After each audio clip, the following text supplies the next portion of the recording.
Muchas personas cometen graves errores al tomar café. Estos errores le traerán efectos secundarios e incluso disminuirán los grandes beneficios del café. Como bien sabes, el café es un poderoso estimulante del sistema nervioso central.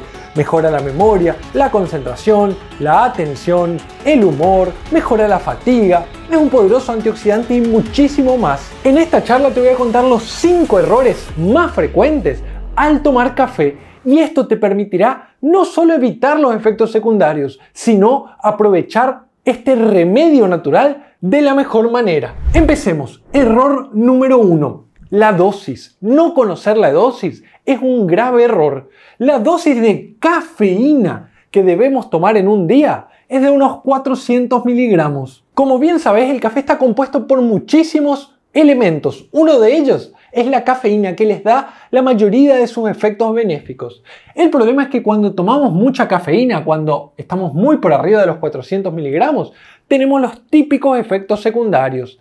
¿A quién no le tembló alguna vez la mano? ¿Estuvo irritable? ¿Le dolió la cabeza? ¿Tuvo insomnio? ¿Acidez? Aumento de la ansiedad y mucho más por excederse de la dosis de café.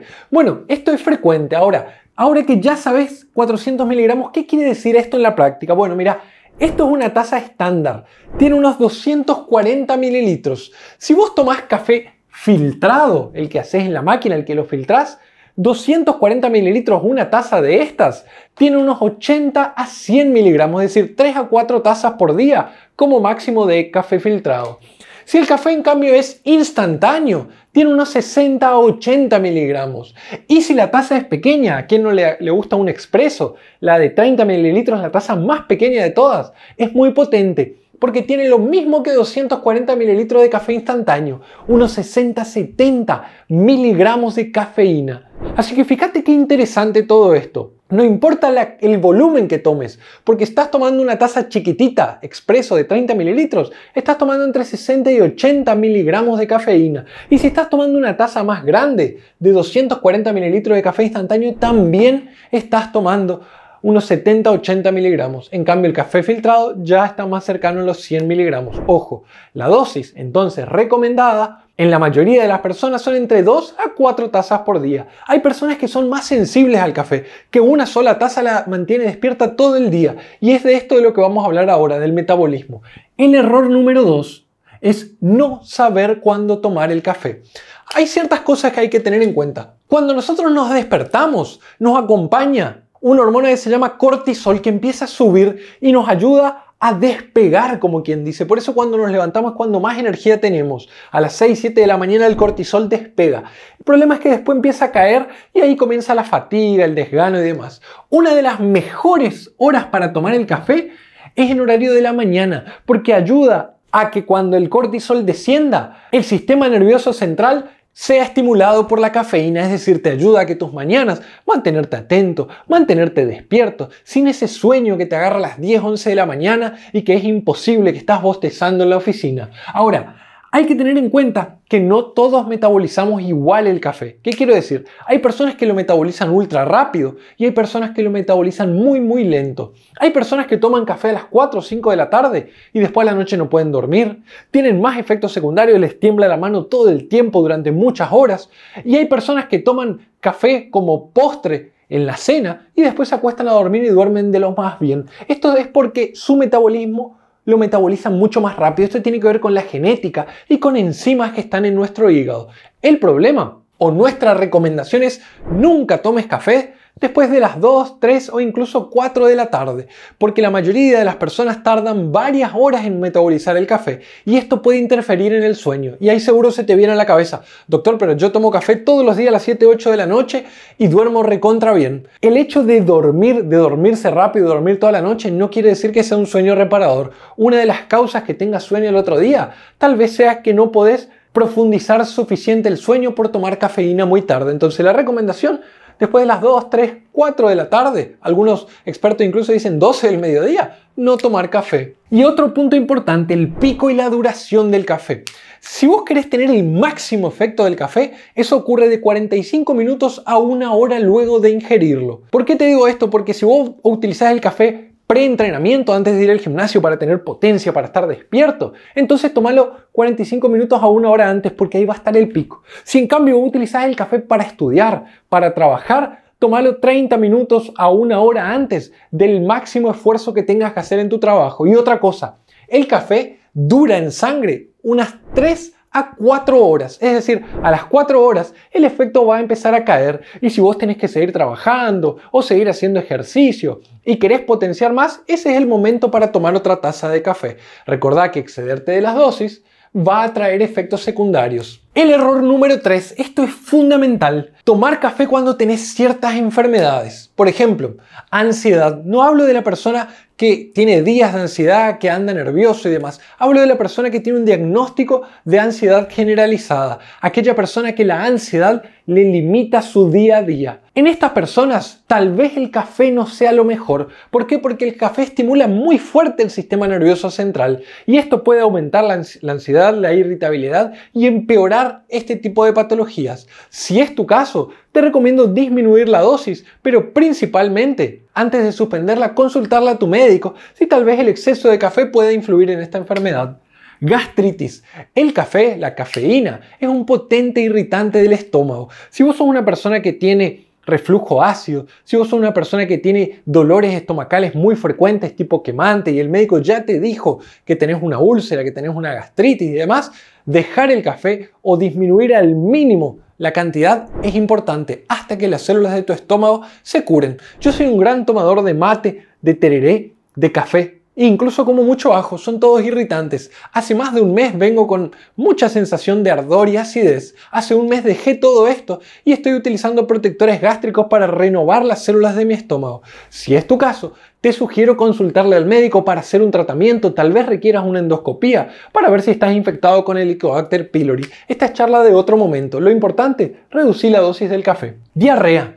El café y muchos de sus compuestos potencian la movilidad tanto del estómago como del intestino. Esto puede causar diarrea aguda, pero no tanto crónico. Hay pacientes que tienen el intestino muy irritable de manera muy fácil. En ellos tal vez el café no sea la mejor opción. Y acá entramos en lo que a mí más me gusta, cardiología. Yo te puse, ¿puedo tomar café si soy hipertenso, si tengo arritmias? Porque te habrán dicho, no, mira, tenés la presión alta, no tomes café. Falso. Yo soy cardiólogo y te digo que los hipertensos en la mayoría de los casos pueden tomar café, así como los hipertensos en la mayoría de los casos pueden hacer ejercicio.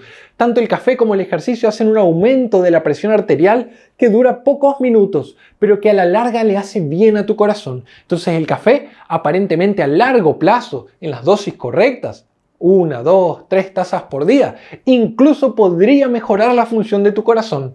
En ciertas arritmias como la fibrilación auricular, que está muy disparada, que no la podemos controlar o que tenés muchos síntomas, se puede reducir la dosis, pero en la mayoría de los casos no es necesario suspender el café, a menos que te lo diga tu cardiólogo, claro está. Error número 4. ¿Sabías que el café y muchos otros fármacos, drogas y remedios tienen un efecto de acostumbramiento? Eso en medicina se llama taquifilaxia. La taquifilaxia es cuando utilizamos tanto una droga, un remedio, un medicamento, que nos acostumbramos. Nuestro cuerpo se acostumbra y cada vez necesitamos más dosis para llegar al efecto deseado. Si te pones a pensar, cuando empezaste a tomar café tomabas 1 taza, después 2 tazas, después 3 tazas y así vas aumentando. Y cada vez necesitas más para mantenerte atento, para mantenerte despierto, para mantenerte concentrado. Ahora, ¿cómo puedo mejorar el acostumbramiento? Hay varias formas. Cada tanto, lo que a mí me gusta hacer es dejar el café durante un tiempo. Por ejemplo, ahora hace un mes que no tomo café y seguramente que si tomo 1 taza ahora, seguramente que sus efectos serán mucho más potentes. Incluso en mí, 1 sola taza de café me potencia todo el día. Soy un metabolizador lento. Otras personas lo que hacen es lo utilizan solo de lunes a viernes o de lunes a jueves en su rutina de trabajo de todos los días. Toman solo para trabajar y descansan viernes, sábado, domingo y luego empiezan de nuevo el lunes para no agotar sus receptores y para no acostumbrarse. Esto también es muy bueno. Y te digo algo más. Cuando intentes dejar el café, puedes tener síntomas de abstinencia. Esto quiere decir que si venís tomándose mucho, por ejemplo, y tenés gastritis y querés disminuir los dolores y eso, y dejás el café abruptamente, probablemente te duela la cabeza, te sientas muy fatigado, te sientas irritable, te sientas mareado, no puedas pensar correctamente, tengas niebla mental. Esto es muy común porque el café genera cierta dependencia, al igual que la yerba mate, para los que tomamos mate. al igual para que los pacientes que toman té, por ejemplo. Entonces, anda disminuyendo las dosis progresivamente cada 2-3 días hasta dejar, si es que querés dejar el café, por ejemplo, porque tenés gastritis, para evitar los signos y síntomas de abstinencia. Sin embargo, si ya te está ocurriendo la abstinencia, quédate tranquilo, en poquitos días te sentirás mucho mejor. Error número 5. Después de esto te voy a contar varios beneficios muy importantes, pero este error me parece fundamental. Nosotros hablamos que no solo el café tiene cafeína, porque nosotros decimos 400 miligramos de cafeína por día. El problema es que si vos tomás energizante, té, mate, tereré, vas a estar ingiriendo grandes cantidades de cafeína. Entonces después tomás una taza de café, estás nervioso, no puedes dormir y la culpa la tiene el café. No, resulta que tomás energizante. Te doy ejemplos. ¿Viste la marca de energizante que es un monstruo? ¿O la marca de energizante que es una guitarra eléctrica? Bueno, una sola lata de esos tiene más o menos 150 miligramos de cafeína. O sea que 2 latas y media superan la dosis de todo el día. La marca súper conocida, esa que te da alas, bueno, esa tiene entre 80 y 100 miligramos. Lo podés leer atrás y vas a ver que las cantidades de cafeína son altas. Además de que contienen otros aditivos que no son tan saludables para tu cuerpo. Mi consejo, consumilo lo menos posible. El chocolate. Mientras más negro sea el chocolate, más cantidad de cafeína tiene. Entonces, barras de chocolate al 70, 80, 90%, incluso el cacao, tienen 40, 50 miligramos de cafeína cada 2 a 3 barritas. Esto es realmente mucho e influye en la cantidad de cafeína que tomas en todo el día. Té. El té negro tiene más cafeína que el té verde. El té negro tiene unos 60-70 miligramos por taza de las grandes y el té verde un poquito menos. De hecho, por ejemplo, a mí, que el café a veces me pone nervioso e irritable, el té verde por su menor cantidad de cafeína es recomendable para las personas como yo que necesitan una dosis de cafeína más baja. Y por último, la yerba mate. Yo soy de Misiones, Argentina, un lugar donde se toma mate, que es yerba con agua caliente puesto con una bombilla. La yerba mate, unos 150 mililitros, tienen más o menos como un café expreso. Entonces tienen grandes cantidades de cafeína, entre 60 y 70 miligramos. Ojo, si tomas 1 o 2 termos por día, porque vas a tener los síntomas típicos de gastritis, de irritabilidad e incluso de abstinencia cuando lo quieras dejar. Por último, te cuento rápido beneficios del café solo para que entiendas por qué no debes cometer estos errores. Ya dijimos, sistema nervioso central, protege el corazón, lo dijimos, es un poderoso antioxidante que disminuye la inflamación en nuestro cuerpo, que combate enfermedades. Se han visto decenas de beneficios en varios estudios pequeños para el cáncer, por ejemplo, que se está estudiando su potencial anticancerígeno. Se han visto beneficios para la constipación, se ha visto que puede llegar a aumentar tus defensas. Entonces, si querés más información del café, en nuestro libro El Superpoder de los Alimentos está todo esto y mucho más descrito de cada uno de los 50 alimentos más frecuentes. Espero que esta charla te haya sido útil e informativa. Te mando un gran abrazo desde nuestro lugar del mundo. Chau, chau.